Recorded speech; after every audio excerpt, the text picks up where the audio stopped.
Good morning, everyone. Welcome to this Saturday morning show. And this morning, I'm going to be talking about compliance traps and how easily you could get caught out by them. And I think really the misconception is the more experienced you are, that the less likely. And that's true, but even the most experienced landlords and investors and sometimes letting agents and things don't actually realize that they're falling into these compliance traps.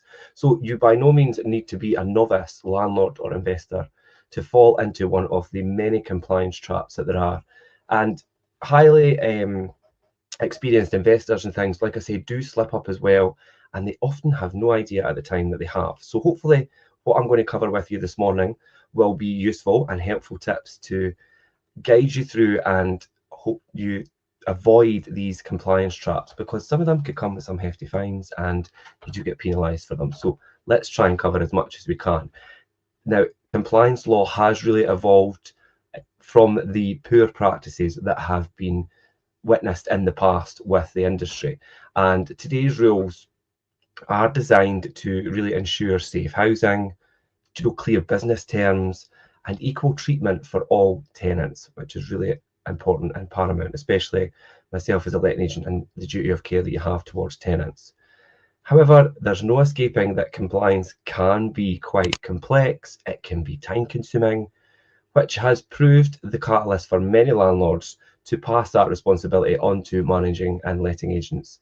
So to help you decide what's best for you today, I've tried to simplify things as much as I can in the main areas, and they are going to be, we'll look at trading standards, we'll talk about that, the prescribed information as well, we'll look at that, discrimination and screening, and licensing regulations, and then finally we'll round up today and we'll talk about deposits and the do's and don'ts surrounding deposits, because that is a really grey area for a lot of people as well.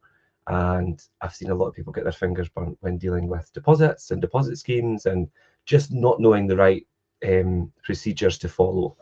And mastering the fundamentals of these areas will help you sidestep a lot of headaches, potential fines, and a lot of hassle and pain, to be honest.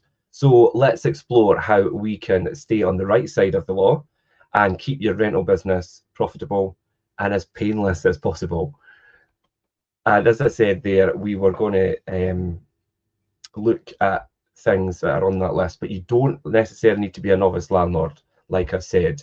So this, if you're a landlord, an experienced landlord, this is still all relevant and very much something that can help you on your buy-to-let journey, and as I say, make your investments more profitable and as pain-free as possible.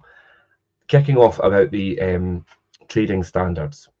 Now, while the description of your rental property should be enthusiastic and it should highlight all its best features, you also need to consider the updated trading standards from November 2023.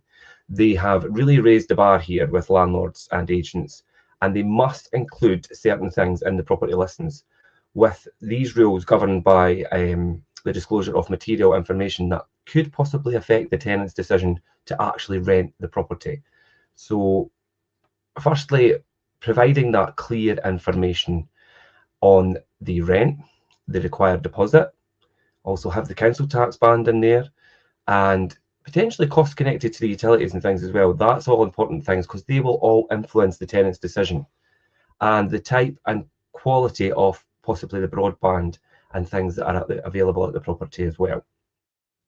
Be really transparent with your descriptions for your rental property, and anything you know about the building safety issues, if it's in a flood risk area, if there's parking restrictions, if there is existing issues like damp or any possibly planned constructions and things nearby, be as truthful and as transparent as you can, because if you are seen to not provide this information or be forthcoming to provide this kind of information on a lettings listing, you could be seen to kind of hiding things and not being truthful to the actual description of the property and what it has to offer or what it doesn't have to offer, or issues that may arise. Omitting or providing misleading, crucial details is automatically an unfair commercial practice. So ensure all listings and adverts for your property are accurate and complete. Now, if you're a landlord and you are self-managing and you do your own listings and things like that, you might think, I've done this for years, it's fine. Remember, these were updated on the trading standards in November 2023, so fairly recently. So you might have done it for years, but things change, and that's the whole point in keeping up with how things change and the new rules and regulations. If you're unsure about what counts as material information on your rental property, then I'm more than happy to have a chat with people if they want to jump in the comments or reach out to me direct. My contact details are attached to this post, so you can reach out to me on my email, or indeed, if you can't get myself, one of my team on the lettings. But if you do have any questions about what actually is the crucial misleading information that you do need to include, and also things on the list in there like your EPC rating and your, I mean, do you know, that's funny because I just kind of went past that, because to me that is a given. EPC rating and the landlord registration number, those are the two of the most important things, because you can't legally advertise your property without them. So yeah, landlord registration and EPC rating has to go in there. And again, the EPC rating is something that will influence a tenant's decision to let the property, because if it's a low energy efficiency rating, then they will potentially have higher utility bills. Do you know, so that, and that all will factor into their affordability for the property as well. The rent might be X amount, but they factor in their council tax, and then they're like, okay, well, I'm going to be paying X amount on utilities because it's not as energy efficient as say another property that's on the market. That could then seriously influence their decision. So yes, these are things that need to be included as well. So trading standards, as I say, have just been, these things have been updated just fairly recently. So if you're unaware, brush up on that. If you're not too sure, speak to your local agent, speak to myself, speak to one of my team. Happy to help. The prescribed information. Now, alongside your tenancy agreement, there's a lot of paperwork that you do need to supply a tenant before their actual tenancy begins. And although in some cases, not too long before, do you know, it has to be done. So let's have a breakdown of what that is. Now, it will differ across the country. So in England and Wales and things, it'll be different from Scotland. So I'll go through the different areas just at the moment. So supplying the government's how to rent guide in England, the tenant information pack in Scotland, and a guide to a home in private rented sectors in Wales. That's all. I mean, the three different areas all have different pre-prescribed information that you need to provide, but the tenant information pack in Scotland has to go out with the PRT, the private residential tenancy, and like I say, it's the how to rent guide in England and the a home in the private rented sector in Wales. So slightly different. They will probably have a lot of the same information in it, but they are specific to the different countries. So providing copies of the energy performance certificate, your electrical safety certificate, and where applicable, obviously the gas safety certificate, if there's gas appliances, gas boiler and things there as well. There are other certificates that go in there, like the Legionella risk assessment, and you know, you've got your fire safety notice and things there as well. But these are your three main ones, as your EPC, your electricity. And for me, do you know, if there's gas in the property, your gas safety check is paramount. It is the most important one. But these are ones, I mean, by no means are not important as well. One thing you need to do, and we have this in all our properties, and if you're a self-managed landlord, you should be doing this, or if you have an agent, make sure they are doing this, but to test all your smoke alarms and your carbon monoxide detectors on the day the tenancy starts. I mean, I think you would get away with the day before, but I think if you could do it on the day, it would make it even better. Regardless of how recently they were tested, even if it was the week before or something, do it as close to the tenancy beginning as possible, so that you know that they all work and they're functioning correctly. Smoke alarms, fire safety and that are so important. Please take it quite seriously, really seriously even, not quite. And remember that you, as the owner and the landlord of the property, it's your responsibility to make sure that that is done correctly, or making sure that your agent is doing that on your behalf. And do you know, given all the different timelines, we highly recommend scheduling dates in your diary for, do you know, deadlines for things like that. No matter how close or how far away you think it may be, it's always good to have things scheduled in and have a plan. And do you know, it'll something that'll keep you on track. And it's not something that you're going to regret. It's something that you're going to be glad that you put in place, but definitely have a plan and dates set out. And whether you've whether you've got a handwritten diary or whether you've got an automated one, I imagine everyone's got an automated diary on their phone, which gives them the reminders. Or if, like obviously as a letting agent, we have a system that does that. But if you're self-managing and you're doing it on your own, there's a lot of good functions you could get on your phone to alert you when you have upcoming renewals and dates and things you need to do, or things you need to tick off on a checklist before a tenancy starts, and that's a good way to do it.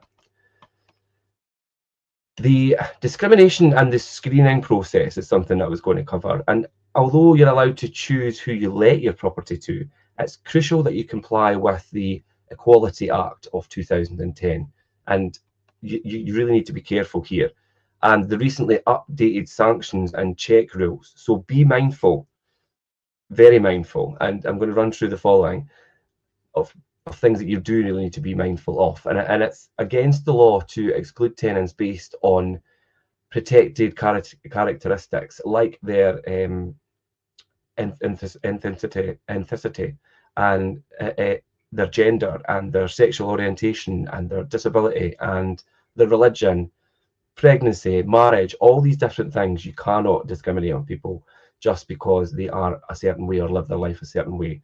These are all things that you need to seriously take into consideration and cannot be used against the tenancy as the tenant as a reason not to give them the tenancy. That is a really important one, and I'd obviously kick off with that when it comes to discrimination and your screening process. Blanket bans on people and tenants receiving benefits as a no-no as well, and whether that's publicly or covertly, it's illegal either way, and it doesn't really prevent you from taking affordability into account. You just cannot say no benefits or we do not accept benefits at all. That's just a big no-no. It is something that you, like I say, if you cannot put it publicly on your listings, and you cannot, and like I say, covertly make your decisions in that way.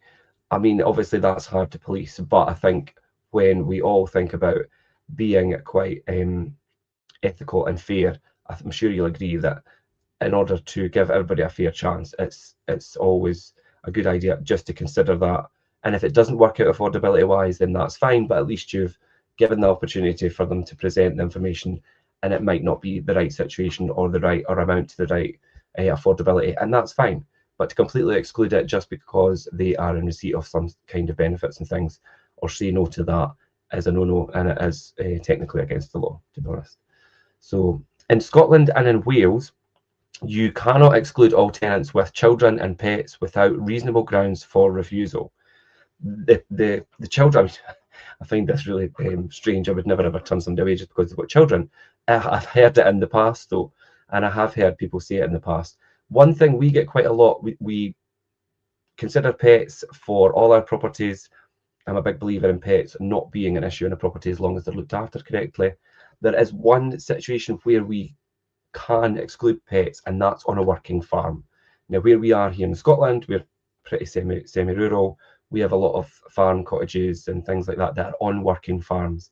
And unfortunately, dogs are not allowed. And I think cats are fine for the most part, but dogs definitely not. You've got sheep, you've got tractors, you've got machinery, and other livestock and things as well. That is a situation where you can say, unfortunately, no dogs. Like I say, I think a cat's fine. But and then the children thing, like I say, I just think that's ludicrous. But you would be surprised that it does come through people's heads. But yeah, you cannot refuse someone just based on the fact that they have children. Now, obviously, if you have a one-bedroom flat and someone has 4 kids, then you can say no, of course. Or even a 2-bedroom flat and they've got 4 kids. That is a situation where you can say, unfortunately, no, because you've got 4 children. Within, obviously, the realms of sensible reasoning, then yes, of course, the property is not suitable for that family unit, and that's fine. So again, if you feel like that's a bit of a grey area, speak to your local agent. If you feel like you've got a situation like that, reach out to myself. Happy to go through it. We have dealt with a lot of situations like that throughout the years, and as I say, the only time really I've heard once about people didn't want children anyway, but yeah, the only time really with pets is on a working farm for me, for the most part. But there's unique situations, and every day is a school day in lettings, because you'll never expect the things that do come up on a daily basis. So you do learn quite a lot. So when you've been doing it for a long time, it's quite good to be able to advise people, right, okay, I've had this situation before, this is what you do and this is how you approach it. Now, as of May 2025, all new tenants must be screened to see if they appear on the UK sanctions list. If they don't, they must be reported to the Office of Financial Sanctions Implementation, which is the OFSI. Now, this is a fairly new thing, as I say, May 2025, which is just, obviously, we're in June here, so it's just last month. So you might not have any knowledge of this. I obviously looked at this and things recently, and of course, it is a fairly new thing. So, but you do need to do that, and if you have a proper referencing process and things, that will be included. And if you use a referencing company, that will be in there as well. But please bear in mind that that is something that you do need to do, and that's something that, although it's fairly new and recent, it's quite important, and you need to do that. So in short, keep your focus on someone's eligibility for the property and the rent and their ability to pay that rent. An experienced letting agent can help you target your ideal tenant, or your perfect kind of target audience for that property, whether it be a family property, whether you're students, professional couples, still while remaining legally compliant. As I say, if you've got a target audience, it's like if it's a 2 or 3 bedroom house and you're targeting, obviously, like, okay, this is a family unit that's going to go in here. It's not necessarily, because if you have somebody that's single and has a really good salary and they want to live there because they want the extra space, and then why not? But then you might, if you've got several applications and you do have a young family and you feel it would be more beneficial to provide housing to the family unit, then that's fine, and that's how you make that decision. And you could do that quite within the law to do that, because you feel like that's the right decision. It's not just based on people's affordability and things as well. It is down to their situation, but you can't discriminate, especially on how they conduct themselves and how they choose to live their life. So that is discriminating in the screening process. As I say, it can be a wee bit of a minefield, but if you've got a letting agent or somebody that's experienced doing it for you, then you don't need to worry about that. They will just provide you all the information from their screening process and advise you based on who you want to choose, because ultimately it's up to the landlord to make the decision, but you need all the information in front of you to do that. Now, licensing regulations. The rules around licensing a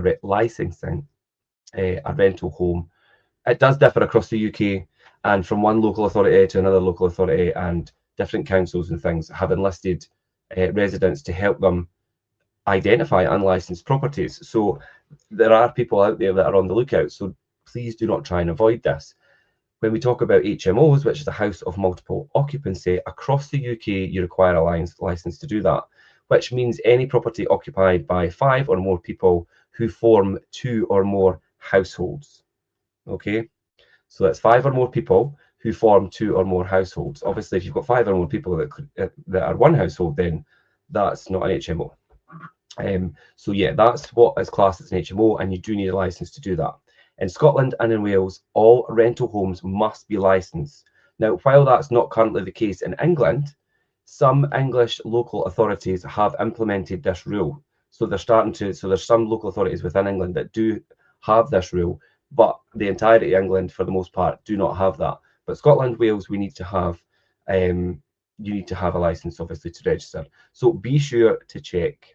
Okay.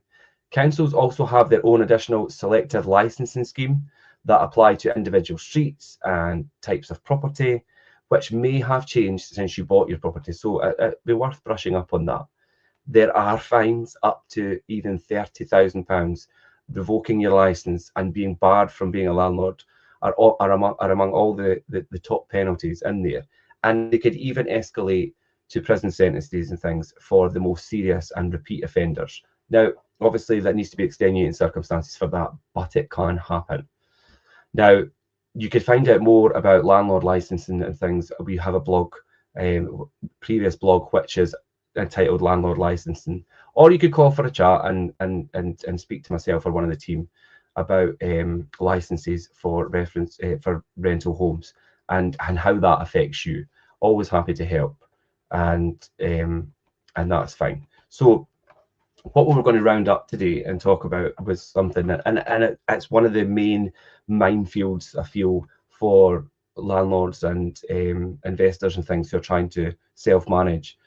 Even though we have the deposit schemes in, the deposits, the whole process, and there's a lot of do's and don'ts before even the deposit is taken and things as well. And then when the deposit is taken, how it's handled, and then how it's returned as well.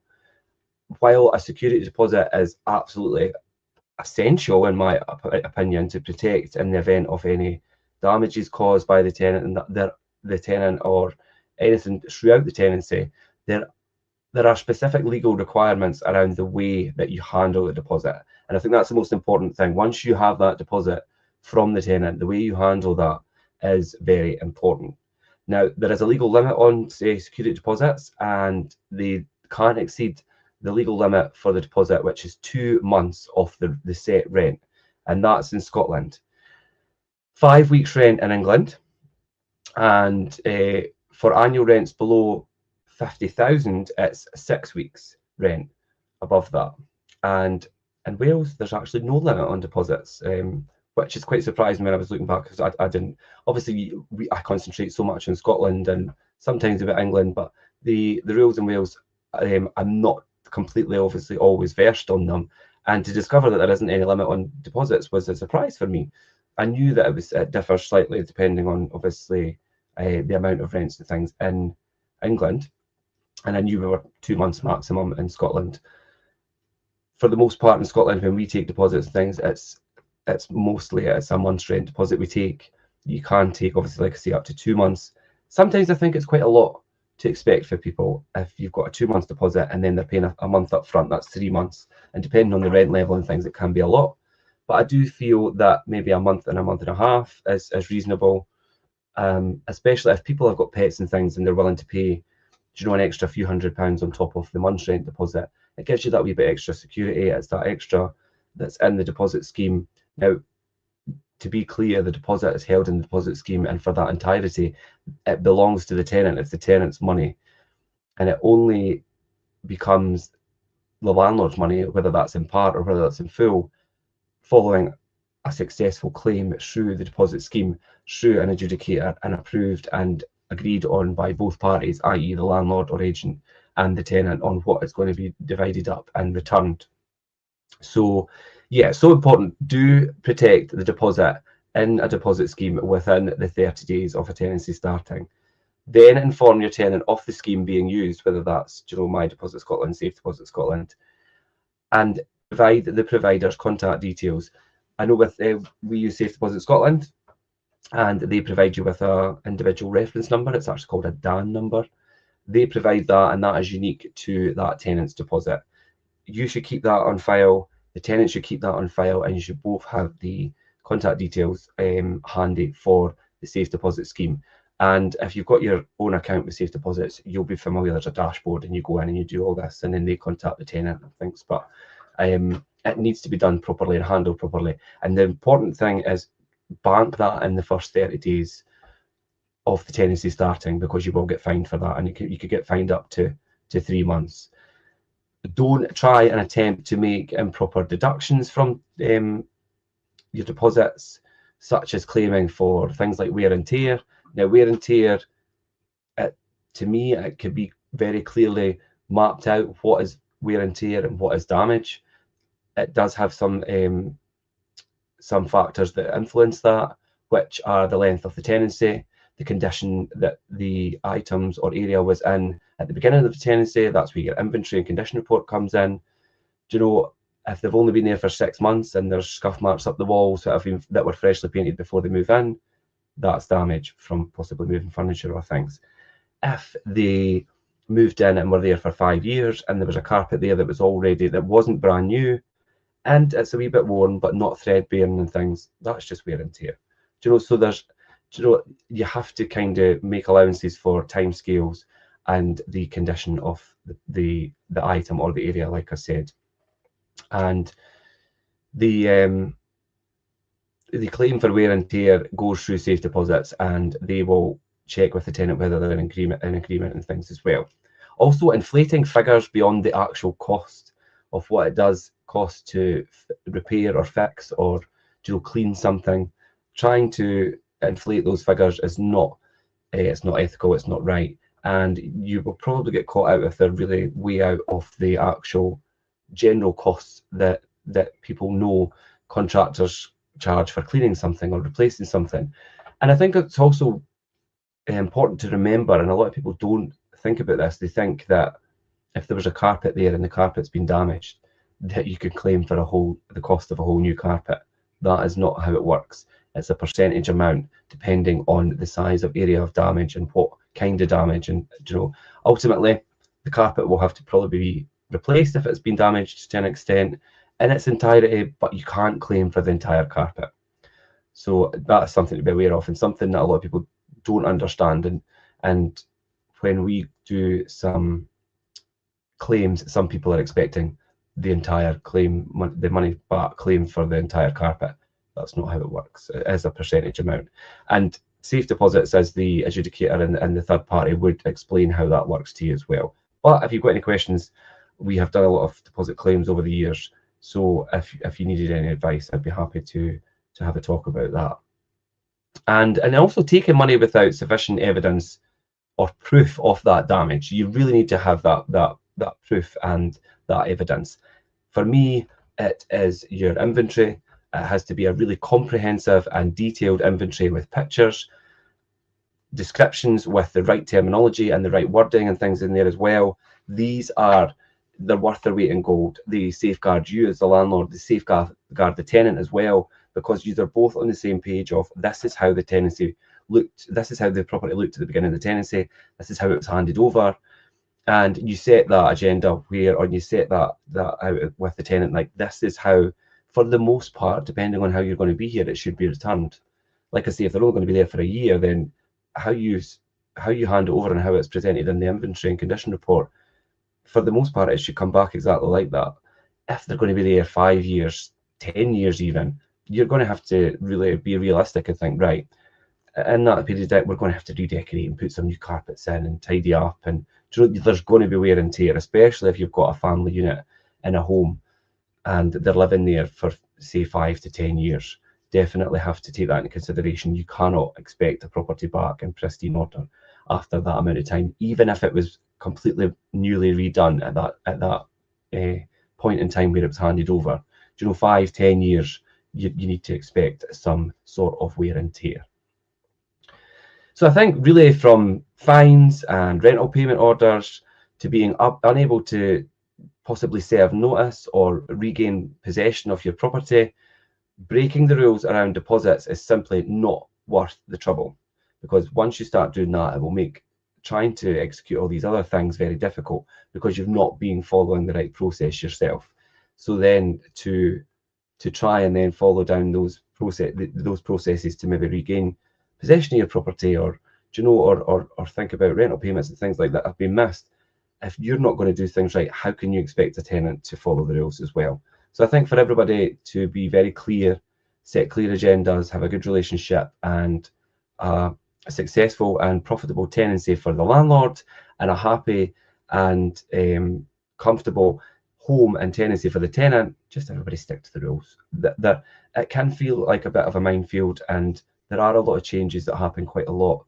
That is why a lot of self-managed landlords are turning to agents and managing agents and letting agents and things a lot more nowadays, because it is a full-time job. I can assure you I do it for a full-time job, and to keep up with the legislation and make sure things are done and everything is your property is compliant and you're following the rules and the legislation as they're set out for your individual, whether it's your other individual local authority or council, or indeed your country, whether it's Scotland, England, Wales and things. It is really important, and it just gives you that peace of mind that you're doing things right.